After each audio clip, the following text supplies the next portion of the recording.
अनमोल software में online या browser पर सीधे एएनएम से लॉगिन कर एएनसी भरना आज हम सीखेंगे। आज हम सीखेंगे कि कोई एएनएम सीधे ब्राउजर पर अपनी आईडी से लॉगिन होकर किस प्रकार हितग्राही की एएनसी भरती है। वेलकम दानेंद्र, आपका दोस्त दानेंद्र। चैनल को लाइक करिए और सब्सक्राइब करिए। लेकिन कई एएनएम ने कमेंट्स लिखा या बताया कि उनकी आईडी ब्राउजर पर लॉगिन नहीं हो रही है। इसका सबसे बड़ा कारण है कि एएनएम एडमिन वेब पेज पर एडमिन वाले पेज से लॉगिन करती है, जबकि उन्हें डैशबोर्ड लॉगिन से जाकर एएनएम रेडियो बटन को सेलेक्ट कर लॉगिन करना है। आपकी आईडी लॉगिन हो जाएगी, पासवर्ड भी आपको पता ही है। आइए मैं अपने सेक्टर की एक एएनएम की आईडी से मैंने अपने आप को रजिस्टर्ड किया था, उस पर एएनसी की एंट्री करते हैं। एएनसी की रियल टाइम एंट्री करते हैं। देखिए दिखने वाला पेज एडमिन का लॉगिन पेज है। यहां से कोई एएनएम लॉगिन करने पर लॉगिन नहीं हो पाएगी। एडमिन लॉगिन करने के लिए पहले हमको होम पेज पर जाना है। अनमोल के होम पेज पर जब हम जाएंगे, देखिए लॉगिन नहीं हुई। लॉगिन करने पर होम पेज पे गए, डैशबोर्ड लॉगिन को क्लिक करते हैं। डैशबोर्ड लॉगिन को क्लिक करने पर हमें एएनएम और डिपार्टमेंट के रेडियो बटन दिखाई देंगे, जहां से एएनएम रेडियो बटन को सेलेक्ट कर हम एएनएम की आईडी और उसका पासवर्ड डालकर और कैप्चर डालकर लॉगिन बटन को दबाते हैं, जिससे हम लॉगिन होकर एएनएम के डैशबोर्ड पर पहुंच जाते हैं। इस पेज पर डाटा एंट्री पीडब्ल्यू के सामने के नीचे की ओर झुके तीर को दबाते हैं, जिससे उसके नीचे के ऑप्शन खुल जाते हैं। आज हम एएनसी डालना सीख रहे हैं। एएनसी के ऑप्शन में से हम एएनसी को चुनते हैं। नीचे के ऑप्शन में से हम एएनसी को चुनते हैं। हमने मदर मेडिकल भरना पहले ही सीख लिया है। एएनसी ऑप्शन को क्लिक करते ही हम एएनसी सर्विसेज के उस पेज पर आ जाते हैं, जहां से हम हितग्राही को सर्च करते हैं। हम हितग्राही को सर्च करने के लिए इंटरनेम मोबाइल एमपी आईडी वाले बॉक्स में हम हितग्राही के नाम, मोबाइल नंबर या एमपी आईडी डालकर सर्च करते हैं। यदि ऐसा नहीं करना है तो सीधे सर्च बटन को दबा देते हैं, जिससे हितग्राही सर्च होते हैं और लिस्ट हमारे सामने प्रदर्शित होती है। देखिए हितग्राही सर्च हो रहे हैं। थोड़ी देर में लिस्ट हमारे सामने प्रदर्शित होगी। उस लिस्ट में से हम हितग्राही को चुन लेंगे या छांट लेंगे। इस पेज पर हम लिस्ट ऑफ एप्लीकेशन की टेबल के कॉलम हेड पर हम आरसीएच आईडी के नीचे सर्च फिल्टर को सेलेक्ट कर आईडी डालकर या नेम के नीचे नाम डालकर हितग्राही को सर्च कर लेते हैं। पिछले वीडियो में हमने सर्च फिल्टर सेलेक्ट करना बताया है। देखिए सर्च फिल्टर सेलेक्ट कर हम डालते हैं और हितग्राही को सर्च कर लेते हैं। देखिए मैंने अपने आप को रजिस्टर्ड किया है। अब वो डाटा एएनसी में है। इस पर हम एक रियल टाइम एएनसी डालते हैं और बताते हैं कि हम सीधे एएनसी ब्राउजर से कैसे डालते हैं। एक बार फिर देखते हैं। पीछे जाते हैं, सेलेक्ट किया, हमने सर्च किया। हितग्राही को सर्च करने के बाद बाईं ओर दिखने वाले सर्विस बटन को दबाते हैं, जिससे पेज में ऊपर की ओर एक मैसेज प्रदर्शित होता है कि हमें इस मैसेज में पूछा जाता है कि आप हितग्राही के समग्र बैंक डिटेल वाले पेज पर जाना चाहते हैं या नहीं। इस मैसेज बॉक्स में कैंसिल या अभी नहीं बटन को दबाना है, जिससे हम एएनसी के पेज पर आ जाते हैं। एएनसी सर्विसेज के पेज पर आ जाते हैं। कैंसिल बटन पर क्लिक करते ही हम एएनसी की डिटेल वाले पेज पर आ जाते हैं, जहां हमें एएनसी की जानकारी भरनी होती है, जहां ऊपर की ओर हितग्राही का नाम, पति का नाम, उसकी एमपी आईडी, रजिस्ट्रेशन की डेट, हितग्राही की एलएमपी, उसकी ईडीडी, लास्ट एएनसी की तारीख आदि दिखाई देती है। पेज के नीचे की ओर आने पर एंट्री फील्ड्स के नीचे facility place site of ANC done के बॉक्स में उन स्थानों की सूची होती है जहां एएनसी की जाती है। सूची में उस स्थान को सेलेक्ट करते हैं जहां एएनसी हुई है। इसमें निम्न ऑप्शन होते हैं: PHC, CHC, urban health centre, sub district hospital, medical college hospital, home, sub centre, village, private hospital, other facility. इसमें से हम जिस फैसिलिटी को सेलेक्ट करते हैं उससे संबंधित ऑप्शन हमें सामने की ओर दिखाई देते हैं। अगर हम पीएचसी सेलेक्ट करते हैं, देखिए अगर हमने पीएचसी सेलेक्ट किया तो पीएचसी की लिस्ट प्रदर्शित होती है प्लेस के स्थान पर। यदि हमने एएनसी के स्थान पर पीएचसी सेलेक्ट किया तो प्लेस के स्थान पर जिले की पीएचसी की लिस्ट प्रदर्शित होती है। यदि सीएचसी सेलेक्ट किया तो जिले की सीएचसी की लिस्ट प्रदर्शित होती है। जो भी स्थान सेलेक्ट किया जाता है उससे संबंधित डेटा सामने के प्लेस के स्थान पर दिखाई देता है।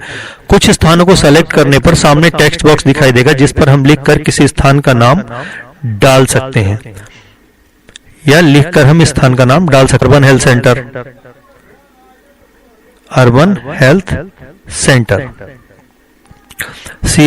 सीएच या सब डिस्ट्रिक्ट हॉस्पिटल जिसे हम सिविल हॉस्पिटल कहते हैं। सिविल हॉस्पिटल सेलेक्ट करने पर अस्पताल की लिस्ट दिखाई देती है। सब सेंटर सेलेक्ट करने पर सब सेंटर की लिस्ट दिखाई देती है।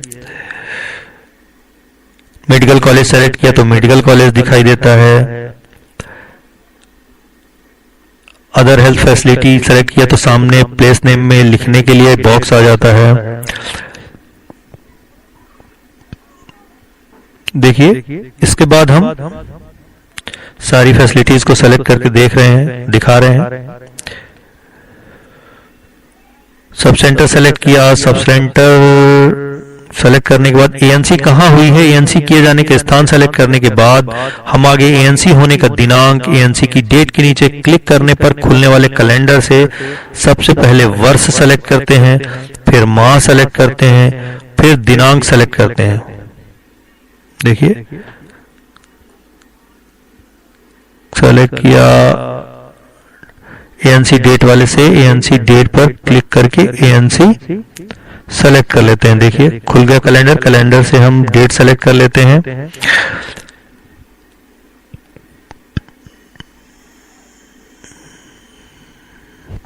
जैसे ही हम एएनसी का दिनांक सेलेक्ट करते हैं, एएनसी पीरियड में एलएमपी के हिसाब से अपने आप 1 2 3 4 दिखाई देता है।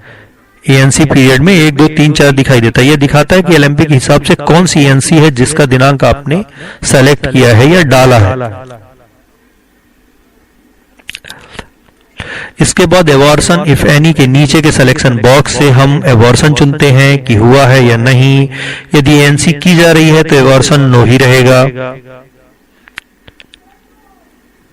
एवॉर्सन नो ही रहेगा। वीक ऑफ प्रेगनेंसी के नीचे यह दिखाई देता है कि जो दिनांक आपने सेलेक्ट किया है उस दिनांक को प्रेगनेंसी के कितने वीक हो चुके हैं। जैसे यहाँ पे 13 वीक दिखाई दे रहा है, 13 वीक हो चुके हैं। वेट ऑफ पीडब्ल्यू के नीचे के बॉक्स में हम महिला का वजन किलोग्राम में डालते हैं कि महिला का वजन एएनसी के दिनांक को कितना है। इसके बाद बीपी सिस्टोलिक के सामने एक चेक बॉक्स बना होता है जिसमें लाल कलर से नॉट डन लिखा होता है। यदि यह सेलेक्ट है तो इसका मतलब है कि आपने बीपी नहीं लिया है। और बीपी लिखने के लिए सिस्टोलिक और डायस्टोलिक का बॉक्स धुंधला हो सकता है, इस पर आप कुछ नहीं लिख सकते। एएनसी में बीपी लिया गया है तो नॉट डन वाला चेक बॉक्स एक बार क्लिक करके सही का निशान हटाना होगा, जिससे बीपी को भरने वाले बॉक्स अपने आप ओपन हो जाएंगे। कौन कौन से? बीपी सिस्टोलिक और बीपी डायस्टोलिक के बॉक्स ओपन हो जाएंगे। देखिए, क्लिक किया, क्लिक करने पे हट जाता है, हट गया। और बीपी सिस्टोलिक और बीपी डायस्टोलिक, बीपी सिस्टोलिक वाले बॉक्स में बीपी सिस्टोलिक बीपी एवं बीपी डायस्टोलिक वाले बॉक्स में डायस्टोलिक बीपी भरते हैं। देखिए, बीपी डायस्टोलिक वाले बॉक्स में डायस्टोलिक बीपी भरते हैं। इसकी स्टैंडर्ड वैल्यू आपको पता है। यदि हमने एएनसी करते समय एचबी टेस्ट किया है तो हम एचबी वाले बॉक्स में एचबी भरते हैं कि एचबी कितना है। 9, 10, 11, 11.5। यदि हमने एएनसी करते समय यूरिन टेस्ट किया है तो हम यूरिन टेस्ट के आगे के तीर को क्लिक कर डन सेलेक्ट करते हैं, जिससे यूरिन टेस्ट से संबंधित आगे जानकारी ओपन हो जाती है। जैसे ही हम इस पर डन सेलेक्ट करते हैं, डन सेलेक्ट करने के बाद urine sugar, urine test done करते हैं, यूरिन शुगर और यूरिन एल्बुमिन के ऑप्शन ओपन हो जाते हैं, जिन्हें हम एब्सेंट या प्रेजेंट सेलेक्ट कर उनका रिजल्ट दर्शा सकते हैं। इसके बाद अगर हमने ब्लड शुगर टेस्ट किया है तो ब्लड शुगर टेस्ट को डन सेलेक्ट करते हैं। सेलेक्ट करने के बाद ब्लड शुगर फास्टिंग और पोस्ट मील अर्थात खाने से पहले और खाने के बाद का ब्लड शुगर भरने के लिए ऑप्शन खुल जाता है, जिसे हम फास्टिंग एवं पोस्ट प्रीडेंशियल में डाल सकते हैं। इसके बाद हेपेटाइटिस टेस्ट अगर किया गया है तो इसे डन सेलेक्ट करते हैं और हेपेटाइटिस स्क्रीनिंग टेस्ट रिजल्ट के नीचे से हेपेटाइटिस टेस्ट का रिजल्ट निगेटिव था या पॉजिटिव, यह सेलेक्ट करते हैं।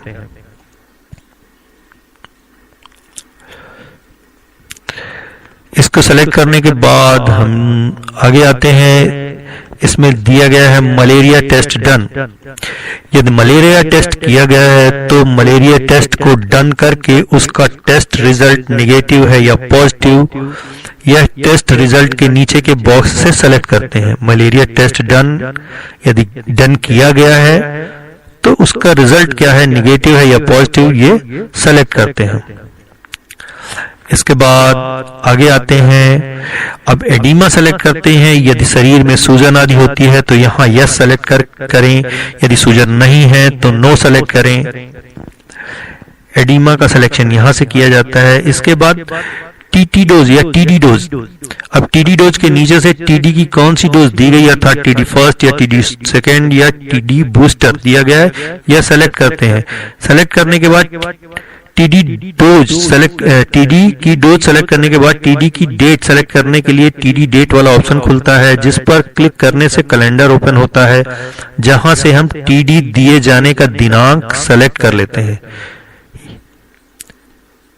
दिनांक सेलेक्ट करने के बाद इंजेक्शन आयरन सुक्रोज डिटेल के नीचे के ऑप्शन को डन सेलेक्ट करने पर इसके आगे आयरन सुक्रोज की डोज एवं उसको लगने की तारीख सेलेक्ट करने के लिए ऑप्शन खुल जाते हैं, जिन्हें हम क्लिक कर डोज वाइज डेट डाल सकते हैं। इसके बाद ब्लड, महिला एनीमिक है और उसे ब्लड ट्रांसफ्यूजन किया गया है तो ब्लड ट्रांसफ्यूजन गिवन के नीचे ऑप्शन यस को सेलेक्ट करते हैं। यस सेलेक्ट करने पर number of unit blood transfusion के नीचे यह दर्शाते हैं कि कितने यूनिट ब्लड चढ़ाया गया एवं ट्रांसफ्यूजन डेट के नीचे के कैलेंडर से ब्लड चढ़ाए जाने का दिनांक सेलेक्ट करते हैं।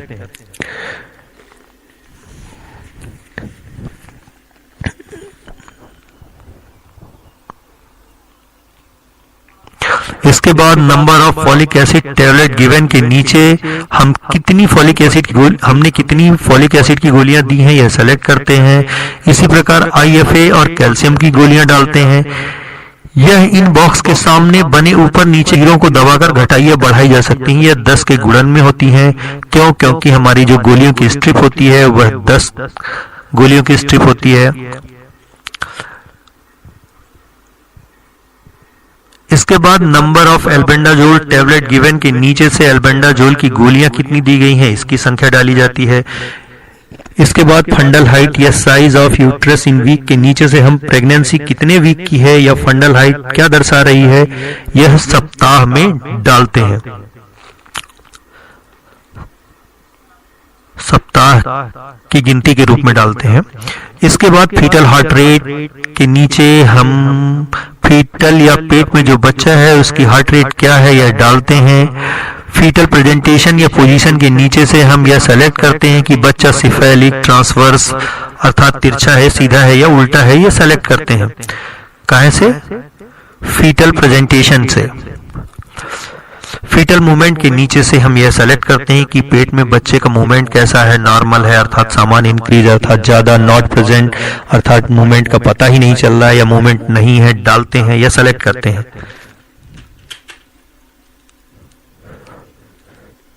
तथा MUAC इन